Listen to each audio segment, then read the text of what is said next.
Deputy कलेक्टरी कहानी अमरकांत की प्रसिद्ध कहानी और एक चर्चित कहानियों में से एक है। इनकी कहानियों की पृष्ठभूमि सहज मानवीय और यथार्थवादी संवेदना पर आधारित होती है। इनकी कहानियों में शिल्प की सादगी, अनुभूति की सहजता और सहज अभिव्यक्ति, पात्रों के प्रति गहन रागात्मकता इनकी कहानियों को एक आकार प्रदान करता है। मध्यवर्गीय समाज की विशेषताओं और उनके मन के अंतर्द्वंद, संघर्ष, आकांक्षाओं और इच्छाओं की पूर्ति के न होने पर मन के भीतर का उठा हुआ जो द्वंद्व है, वो सब कुछ इनकी कहानी में संवादों के माध्यम से उतर आया है।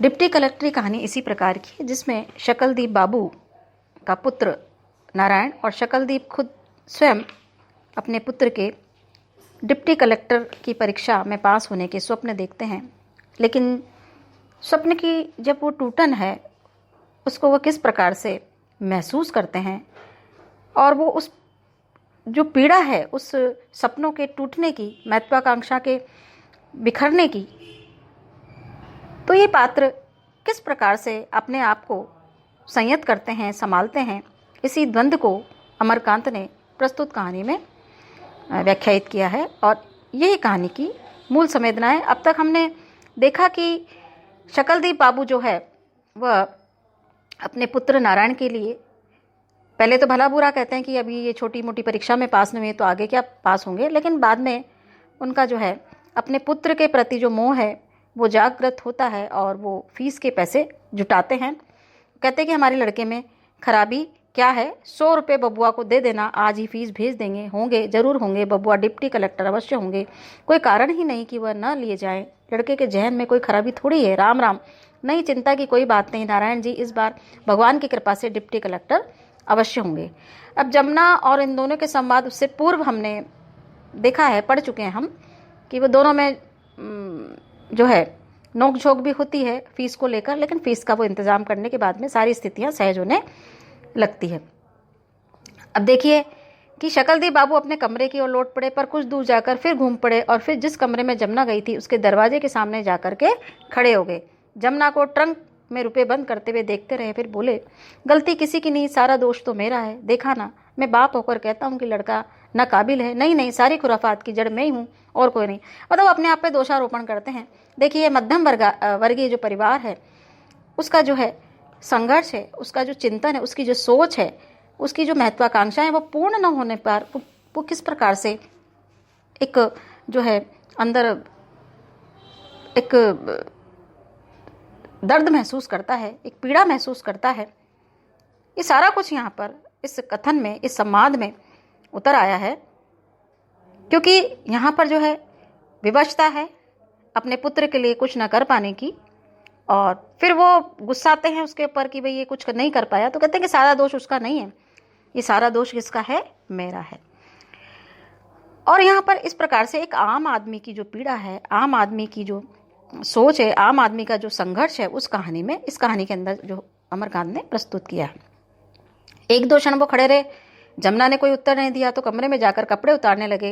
नारायण ने उसी दिन डिप्टी कलेक्टर की फीस का फार्म भर दिया, मतलब उनका जो पुत्र नारायण था उसने फिर वो फीस भर दी डिप्टी कलेक्टर, क्योंकि उसका ये अंतिम अवसर था।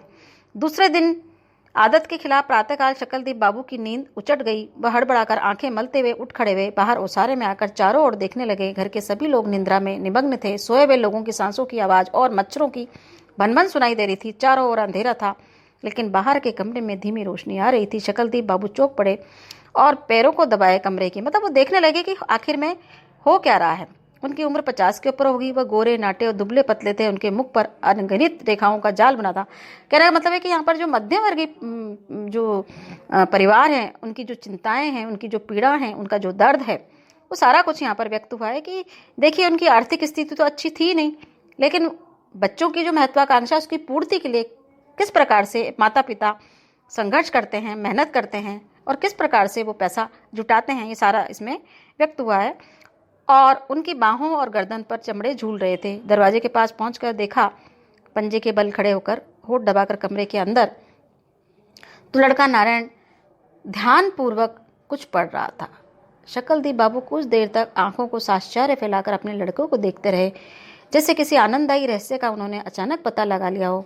फिर वह चुपचाप धीरे से पीछे हट गए, वहीं खड़े होकर जरा मुस्काए और फिर दबे पांव धीरे धीरे वापस लौटे और अपने कमरे के सामने ओसारे खड़े होकर आसमान को उत्सुकतापूर्वक निहारने लगे। मतलब उनके मन को ये तसल्ली होगी कि बच्चा पढ़ रहा है, बेटा जो पढ़ रहा है निश्चित रूप से अब वो सफलता उसके कदम चूमेगी। निश्चित रूप से वो जो परीक्षा दे रहा है डिप्टी कलेक्टर, उसका जो सपना है, हम सबका जो सपना था, उस पूरे परिवार का जो सपना था, पति पत्नी जमुना, शकलदीप बाबू और नारायण खुद जो परीक्षा दे रहा था, तो निश्चित रूप से ये पूर्ण होगा।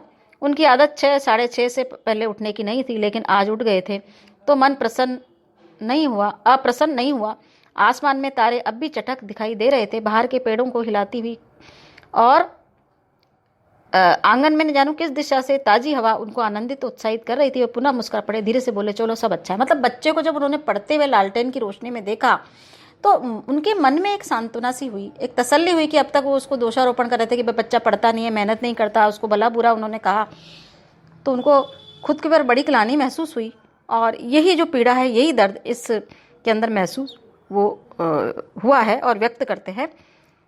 और आप देखिए कि यद्यपि उन्होंने हमें सभी कार्य चुपचाप करने की कोशिश की, तो सभी देह दुर्बल होने के कारण कुछ खटपट हो गई, जिसके कारण उनकी पत्नी की नींद खुल गई। जमुना को तो पहले चोर वोर का संदेह हुआ, लेकिन झटपट आकर देखा तो आश्चर्यचकित हो गई। शकलदीप बाबू आंगन में खड़े हुए आकाश को निहार रहे थे। उसने पूछा, इतनी जल्दी स्नान की क्या जरूरत थी? इतनी सवेरे तो कभी नहीं उठा जाता था। कुछ हुआ गया। शकलदीप बाबू झेप गए, झूठी हंसी हंसते बोले, अरे धीरे धीरे बोलो भाई, बबुआ पढ़ रहे हैं। जमुना बिगड़ गई, धीरे क्यों बोलूं? इसी लक्षण से तो परसाल बीमार पड़ गया था। मतलब बच्चा पढ़ाई तो पूरी कर रहा था, लेकिन उसको सफलता हासिल नहीं हो रही थी। और यहाँ पर शकलदीप बाबू सोच रहे थे कि वो बेटा जो है पूर्ण रूप से तैयारी नहीं करता है तो किस प्रकार से उत्तीर्ण होगा। लेकिन जब उन्होंने देखा कि वो पढ़ रहा है तो उन्हें थोड़ी सी एक मन में अपने प्रति तो ग्लानि हुई कि भाई मैं सारा दोष जो है अपने पुत्र पर दे रहा हूँ, लेकिन वो तो पढ़ाई कर रहा था। तो आगे देखिए, शकलदीप बाबू को आशंका हुई कि इस तरह बातचीत करने से तकरार बढ़ जाएगी, शोर शराबा होगा, इसलिए उन्होंने पत्नी की बात का कोई जवाब नहीं दिया। वो पीछे घूम पड़े और अब कमरे में आकर लालटेन जलाकर चुपचाप रामायण का पाठ करने लगे। मतलब एक सामान्य जो मध्यम वर्ग परिवार है, उसकी जो आकांक्षाएं हैं, उसकी जो महत्वाकांक्षाएं हैं, और इन सब के ऊपर उसकी बलिवेदी पर चढ़ते हुए जो उनके स्वप्न हैं आर्थिक तंगी के कारण, वो सारे के सारे जो है यहाँ पर दिखाई देते हैं। और यही एक मध्यम वर्ग की जो परिवार है, उसकी पीड़ा है, उसकी चिंता है, आकांक्षाएं, आर्थिक संघर्ष है, अंतर्द्वंद है, चिंताएं हैं, सारे की सारा जो है इस कहानी के अंदर उतर करके आ गया है।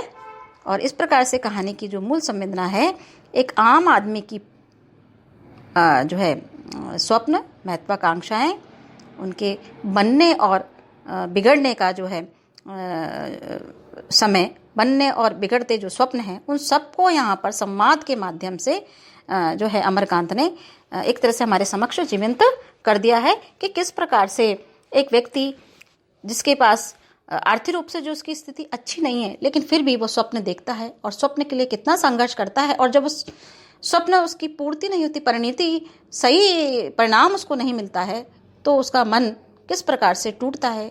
ये कहानी इसी प्रकार की कहानी है। शेष भाग हम आगे समझेंगे।